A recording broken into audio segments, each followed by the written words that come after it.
a studio tour. Oh, you need a mic. So somebody's gonna go get herself a mic. I'm mic'd up. Let's see if, oh geez, wait, is that gonna work off of the same mic? That'll be interesting. So let's see. Anyway, we are in Salt Lake City, Utah. This is where, actually, no, not really. We're in the suburbs of Salt Lake City, Utah. Um, let's see. Are you guys messaging me? Let's see who's messaging me. Are you guys trying to tell me something? Oh, yeah, that's right. Can you? Okay. Okay, so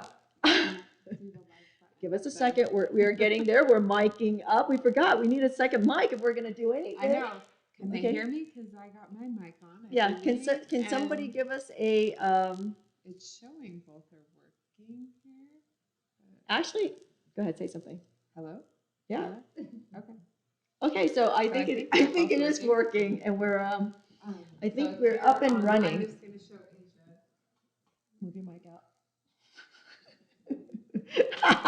Okay, so I'm going to do the introduction. So we are going to be doing a studio tour of Stephanie Chavez's studio. We are in Jordan, Utah, which is a suburb of Salt Lake City.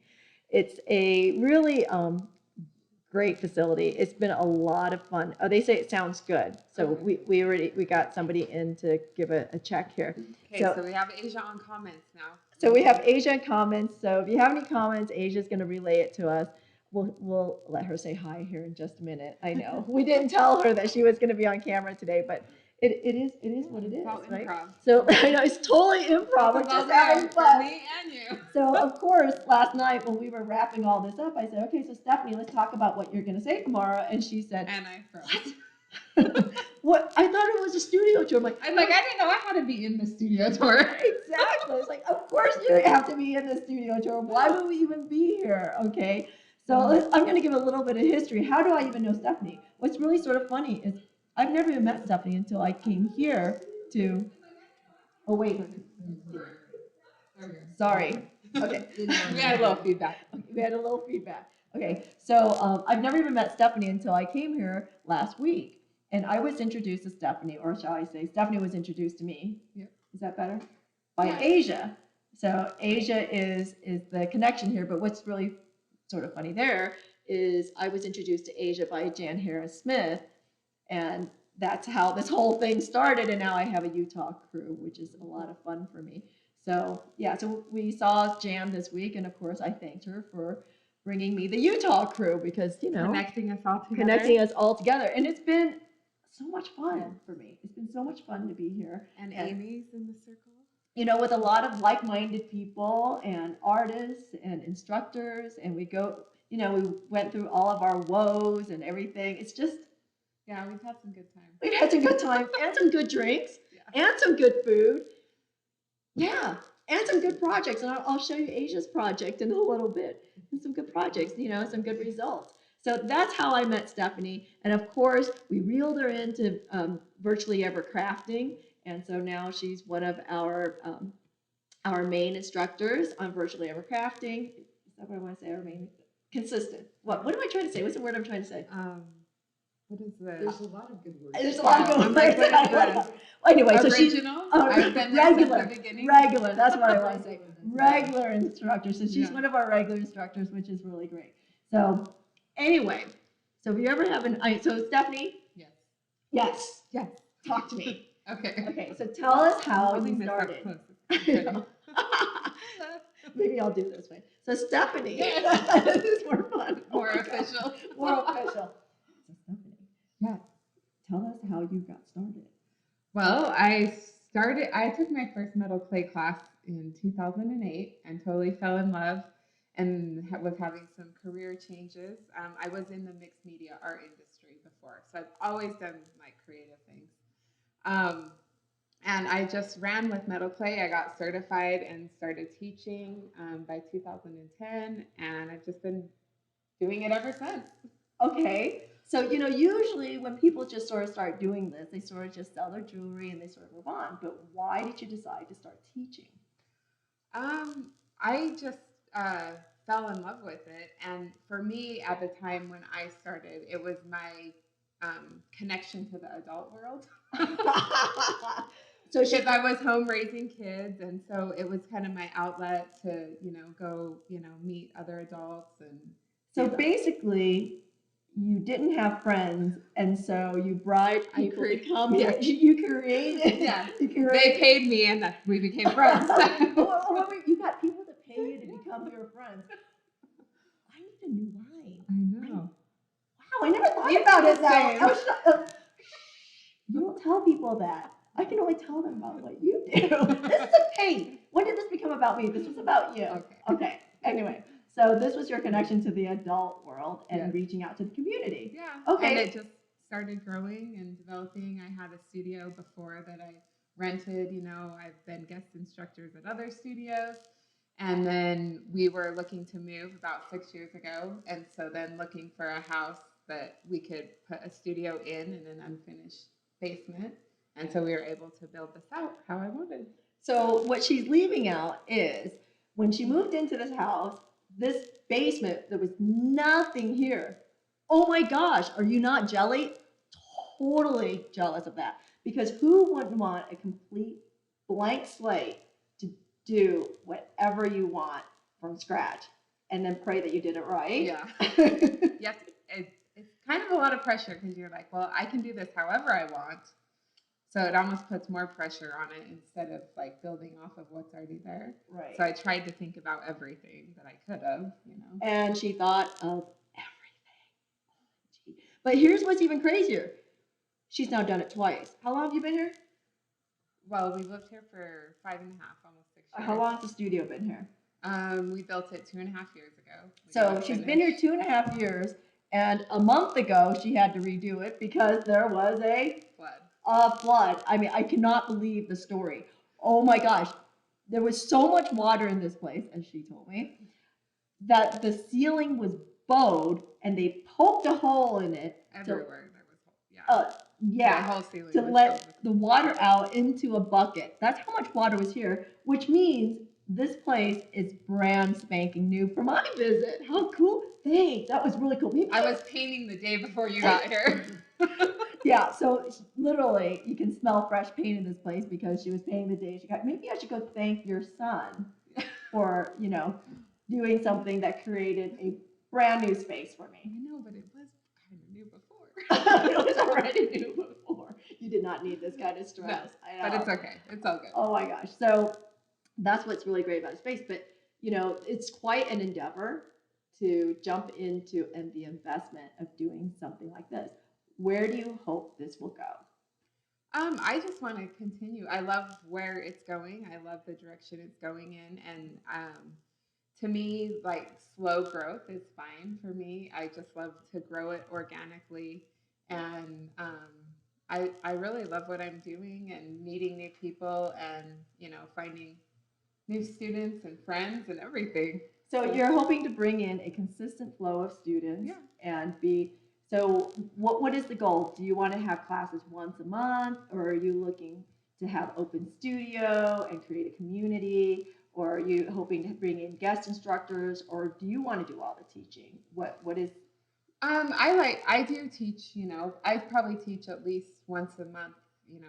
Prior to COVID. We're not talking COVID. Okay. So in the studio, I would hold my own workshops and do all that. I've been teaching a lot online. I do a lot of private workshops right now, which has been really good. Just like one-on-ones for people in the studio because they feel a little safer, with less people here. So that's been good too. And I love having guest instructors. So, every quarter or, every 6 months, however that works out, it's been really fun because like you said, we learn different things, different techniques from different instructors, how they do things differently. So it's really fun to see that. Mm-hmm. So your goal is to have a mix of guest instructors, private students, and to do your own classes. Yeah. Okay. So you just mentioned that you learned something from other instructors. What is the one takeaway from me being here this week? The bow opening pliers. The bow opening pliers. I would have. Well, actually, bow opening and closing. The bow closing. Yes, pliers. both of those. I believe. What else was there? You don't have to on Oh, because I only paste asked you. solder. I do not paste solder, and that's all she uses. So that's been interesting to watch. Wait. So is that a positive takeaway? She Yeah, did I'm gonna try some. it. I'm gonna Okay. try it more. I just never learned that way. So Okay. you know, Oh, you I know. only use paste solder a little bit for soldering jump rings. Well, paste solder is great for jump Yeah. rings. I mean, So why would you ever use a chip on a jump ring? I'm just saying. It's just Yeah. like, oh my gosh. but no, but how much you use it, it was good to watch. Oh, that's good. Yeah. So Stephanie is actually mostly metal clay. So before I forget, I'm going to go ahead and point it out. Is paste solder is really great for fabrication, but be very careful with metal clay. It's more You know, porous. because it's so porous, it may or may not work. So you have to sort of, you know, play around with that. But Yeah. mostly people who use metal clay or PMC prefer to use wire solder or chip solder or sheet solder because it has a bit more bulk. Because if you really, really think about it, paste solder is basically metal clay. Yeah, That's really what it is. It's a binder with flux. flux And with silver, right, and a couple other alloys in there. But that's it.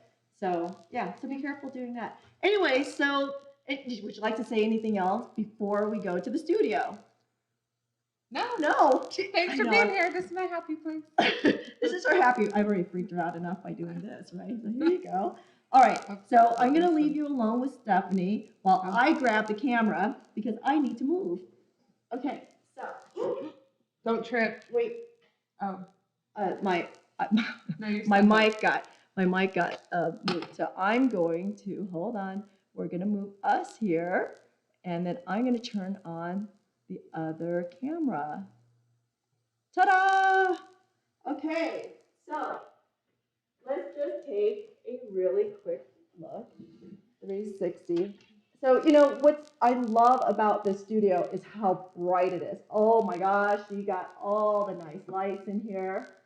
And another thing too, of course, for those of you who know me intimately, you'll know how all of this is just amazing with how neat and organized it is. Oh, look, there's my there's my luggage. I'm all packed and ready to go. 100 pounds, like almost to the ounce. And as you can see, she has this beautiful workbench over there. Covered with all the tools we Covered with used all the this tools weekend. This weekend, exactly. And of course, a library and a jewelry display. And then we have these nice work tables here. Okay. And she can seat 8 here, but after a lot of discussion, we think we can get 4 more people in here for her because there's so much space and these beautiful barn doors, of course, over here. Jess says the lighting is wonderful in there. So there's that. So, you know, what's sort of interesting is Stephanie tells me this story about how this was an empty space. And of course, there's, by the way, a bathroom already. And there's Asia, and we're coming back. Is she has this beautiful empty space, and my question has been, why isn't this place bigger? Why do you need to put bedrooms down here for your children? What is the point of that? But anyway, so you know what's really great too is she has a sink down here. You might want to move over just a little bit. She has a sink down here that wash sink, which is always great in the studio. Everybody needs one of those. And then her husband, her wonderful husband, who I got to meet, set this up here. Oh my gosh, this is amazing. You know, monitors, cameras. I'm holding one of the cameras that is usually stationed here so that you can see the work, the overhead. You guys got to experience a little bit of that today. But so there it is. This is the beautiful space that Stephanie has going on, and it's I can't even get over it. I just keep looking at it, and she's done a few nice little aesthetics that make us feel at home. And yeah, she even has a hood. Did you see that? Did you see the hood over there? She even has a hood put in over by her. And there's ventilation in the wall. There's ventilation in the wall for the soldering station. Wow. Oh yeah, I didn't even notice that. Go over there, show them. Oh. I'm attached. My camera's attached. I would go over there and show you, but I can't. Wow, they even put ventilation in the wall. You see that? For the soldering station. That is amazing. I didn't even notice that. Wow. Smart, smart, smart. So she has soldering stations over there for her Genentech and her Smith Little, and and then she's got her jewel tools. Just be a little bit more jealous. You know, she just throws more and more into the jealous jar over and over again. But it's just like, wow. And then of course there is. You see that? That is an outlet from the ceiling because we're on concrete floors, which is great too. Because if you're here as a student, you don't have to worry about ruining your floors. But you know, there's plenty of outlets and electrical, and then of course there's this beautiful find here of the draft drawers, this vintage draft drawer. Completely organized, and even on the inside she has like these little trays and it's all labeled and blah blah blah. I know I say that like I don't have that, but I think you do too. you know, like you know I'm any different, but anyway, so that is us. And that's Stephanie. This is Stephanie Chavez Studio in Jordan, Utah. So everyone, thank you so much for hanging out and being here. And thanks for coming. Thanks for coming. Yeah. I'm like, thanks for coming virtually. No, she meant thank me for coming. Oh wait, I forgot to show you one last thing. Asia, come here. Okay. Yes, her beautiful necklace. I want to show you. Actually, wait, maybe not this camera. Go to the other camera. Go to the other camera. Show a little better. Show everybody your stuff. This is yeah. So this was a project from the weekend. You'll have to put the mic up if you're going to see it. Okay. So Stephanie's going to show you. Oh, good. Yeah, I made this with Q yesterday. So there's the project from this weekend. Okay. Which is really awesome. I mean, I'm happy with what I did, but it's actually really nice to know that you're the one that created the dichro glass too. Like, yeah, it was fun stuff. Awesome. The whole thing's beautiful. Great design. Do you have any parting words? Thanks for coming, Q. You're welcome. Do you have anything to say about Miss Stephanie? Do you know what we don't need to talk about me anymore. So see, we're gonna end on that. We're gonna end on that lovely hug there of these two ladies that I love so much here in Utah. And that's it. Everybody have a great rest of the week. I will see you next week. Have a great Memorial Day weekend. Please be safe out there. Yeah. Don't do anything silly. You know, continue to stay safe. All right. So we're signing off. And if you can hit the stop streaming button there.